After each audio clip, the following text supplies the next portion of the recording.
Diwali collections from Anand and Silks.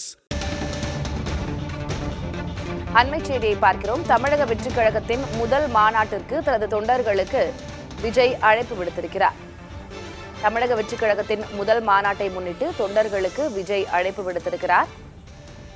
We சாலை எனும் வெற்றி சாலையில் சந்திப்போம் என்று அவர் கூறியிருக்கிறார்.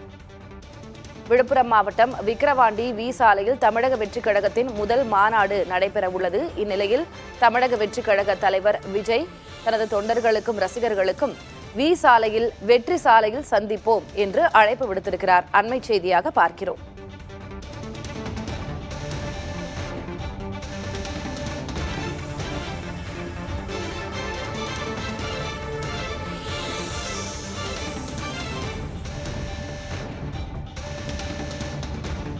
தமிழ்நாட்டு மக்களுக்காக நாம் உழைக்க வேண்டும். இன்னமும் முழுமை பெறாத அவர்களுக்கான அடிப்படை தேவைகளை நிரந்தரமாக பூர்த்தி செய்ய வேண்டும். அதை அரசியல் ரீதியாக சட்டப்பூர்வமாக உறுதியாக நிறைவேற்றி காட்ட வேண்டும். இதுதான் என் நெஞ்சில் நீண்ட காலமாக அணையாமல் கொழுந்துவிட்டு எரிந்து கொண்டிருக்கும் ஒரு லட்சிய கடல் என்று தனது அறிக்கை வாயிலாக விஜய் தெரிவித்திருக்கிறார். மேலும் நம் தமிழக வெற்றிக் கழகத்தின் முதல் மாநில மாநாடு என்பது நம்முடைய அரசியல் கொள்கை பிரகடன மாநாடு. இன்னும் சரியாக சொல்ல வேண்டுமெனில் இது நம்முடைய கொள்கை திருவிழா, அதுவும் வெற்றி கொள்கை திருவிழா. இப்படி சொல்லும் போதே ஓர் எழுச்சி உணர்வு நம் நெஞ்சில் தொற்றிக் கொள்கிறது. இது தன் தாய்மண்ணை நிஜமாக நேசிக்கும் அனைவருக்கும் இயல்பாக நிகழ்வதுதான் என்று ஒரு 3 பக்க அறிக்கை வாயிலாக விஜய் தனது தொண்டர்களுக்கு அழைப்பு விடுத்திருக்கிறார். மேலும் பொறுப்பான மனிதனைத்தான் குடும்பம் மதிக்கும், பொறுப்பான குடிமகனைத்தான் நாடு மதிக்கும், அதிலும் முன்னுதாரணமாக திகழும் மனிதனைத்தான் மக்கள் போற்றுவர். ஆகவே நம் கழகத்தினர் அனைவரும் இந்த 3ஆகவும் இருக்க வேண்டும் என்பதே எனது பெரு விருப்பம் என்றும் தெரிவித்திருக்கிறார்.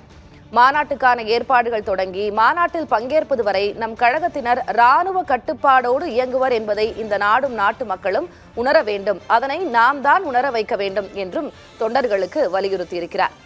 நம் கழகம் மற்ற அரசியல் கட்சிகள் போல சாதாரண இயக்கம் இல்லை. இது ஆற்றல் மிக்க பெரும்படை, இளஞ்சிங்கப்படை, சிங்க பெண்கள் கொண்ட படை, குடும்பங்கள் இணைந்த கூட்டு பெரும்படை என்று தெரிவித்திருக்கிறார். தமிழக வெற்றிக் கழகத்தின் அறிவிப்பினை பார்க்கிறோம். விஜய் தனது தொண்டர்களுக்கு இந்த மாநாட்டில் கலந்து கொள்ளுமாறு வி சாலை எனும் வெற்றி சாலையில் சந்திப்போம் என்று அழைப்பு விடுத்திருக்கிறார். இது குறித்த கூடுதல் விவரங்களை வழங்குவதற்காக செய்தியாளர் சந்தானம் இணைகிறார். சந்தானம், என்னென்ன விஷயங்களை முன்வைத்திருக்கிறார் விஜய்? தனது தொண்டர்களுக்கு எவ்வாறு அழைப்பு விடுத்திருக்கிறார்? ஏன்னா அவங்களுடைய முதல் மாநாடு, அந்த மாநாட்டினுடைய முக்கியத்துவம் குறித்தெல்லாம் இந்த அறிக்கையில அவர் தெரிவித்திருக்கிறார். என்ன விஷயங்கள் தெரிவித்திருக்கிறார்?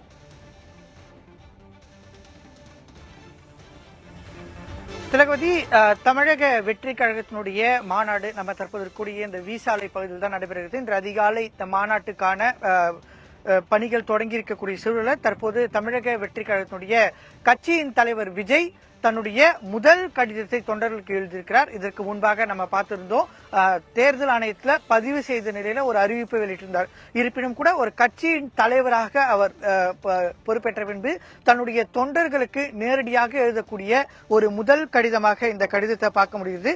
இந்த கடிதத்தில் அவர் தொடங்கும் போது, உங்களை நானும் என்னை நீங்களும் நினைக்காத நாளில்லை, அவ்வளவு ஏன் நினைக்காத நிமிடம் கூட இல்லை, ஏனெனில் நம்முடைய இந்த உறவானது தூய்மையான குடும்ப உறவு.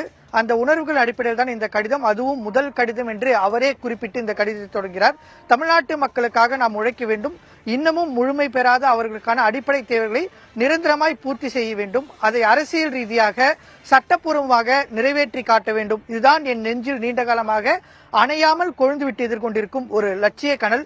இன்று நமது முதல் மாநாட்டுக்கான கால்கோள் இனிதே நடந்தேறியிருக்கிறது.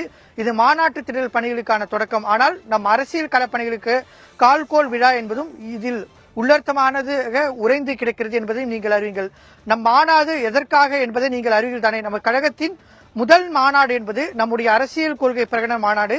இன்னும் சரியாக சொல்ல வேண்டுமெனில் இது நம்முடைய கொள்கை திருவிழா, அதுவும் வெற்றி கொள்கை திருவிழா என இந்த கடிதத்தில் குறிப்பிட்டு இப்படி சொல்லும் போதே ஒரு எழுச்சி உணர்வு நம் நெஞ்சில் தொற்றிக் கொள்கிறது என்றும் இது தன் தாய்மண்ணை நிலமாக நேசிக்கும் அனைவருக்கும் இயல்பாக நிகழ்வதுதான் என குறிப்பிட்டிருக்கிறார். அதே வேளையில ஒன்றை மட்டும் அழுத்தமாக சொல்ல வேண்டும் என வருகிறேன். அதை நாம் எப்போதும் ஆழமாக மனதில் பதிவு செய்து கொள்ளும் என, பொறுப்பான மனிதனைத்தான் குடும்பம் மதிக்கும், பொறுப்பான குடிமகனை தான் நாடு மதிக்கும், அதிலும் உன்னதமான திகழும் மனிதனை தான் மக்கள் போற்றுவார். அதுவே நம் கழகத்தில் மூன்றும் இருக்க வேண்டும் என்பதே என் விருப்பம், பெருவிருப்பம் என கூறியிருக்கிறார். மாநாட்டுக்கான ஏற்பாடுகள் தொடங்கி மாநாட்டில் பங்கேற்பது வரை நம் கழகத்தினர் ராணுவ கட்டுப்பாட்டுடன் இயங்குவார் என்பதை இந்த நாடும் நாட்டு மக்களும் உணர வேண்டும் என்று நாம் உணர வைக்க வேண்டும்.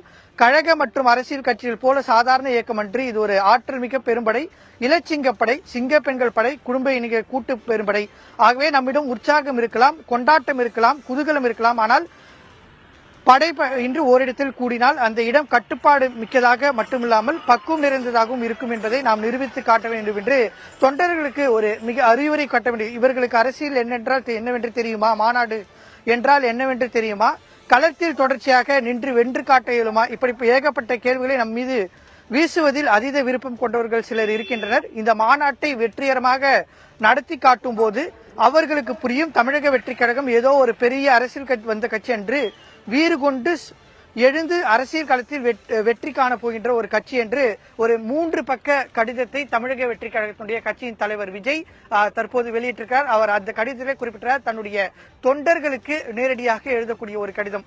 தமிழக அரசியல்ல இது போன்ற தொண்டர்களுக்கு கடிதம் எழுதுவது என்பது நீண்ட காலமாக, அண்ணா காலத்திலிருந்து கலைஞர், அதே போன்று தற்போது முதலமைச்சராக இருக்கக்கூடிய ஸ்டாலின், அதே போன்று ஜெயலலிதா என தமிழகத்தில் திராவிட அரசியல் இருக்கக்கூடிய தலைவர்கள் அனைவருமே தங்களுடைய தொண்டர்களுக்கு நேரடியாக கடிதம் எழுதுவது ஒரு பாரம்பரியமாக இருந்து வந்திருக்கிறது. அந்த வகையில் தமிழக வெற்றி கழகத்தினுடைய கட்சியின் தலைவர் விஜய் கடந்த பிப்ரவரி மாதம் கட்சி தொடங்கியிருந்தாலும் கூட தற்போது மாநாடுகளுக்கான இன்று பணி தொடங்கி இருக்கக்கூடிய சூழலில் முதல் கடிதத்தை எழுதியிருக்கிறார். குறிப்பாக அந்த மாநாடு நடைபெறும் இடத்துல எந்த ஒரு சிக்கலும் இருக்கக்கூடாது என்பது போல, அதே போல ஏற்கனவே பல்வேறு விமர்சனங்கள் இருக்கிறது.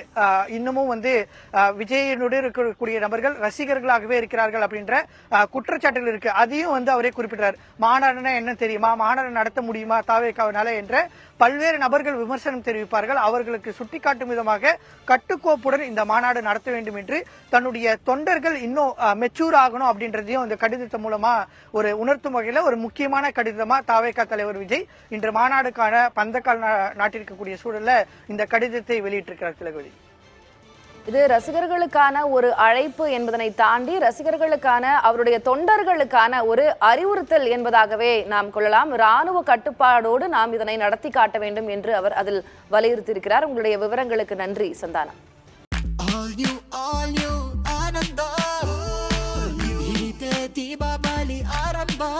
All new Diwali collections from Anandam Silks.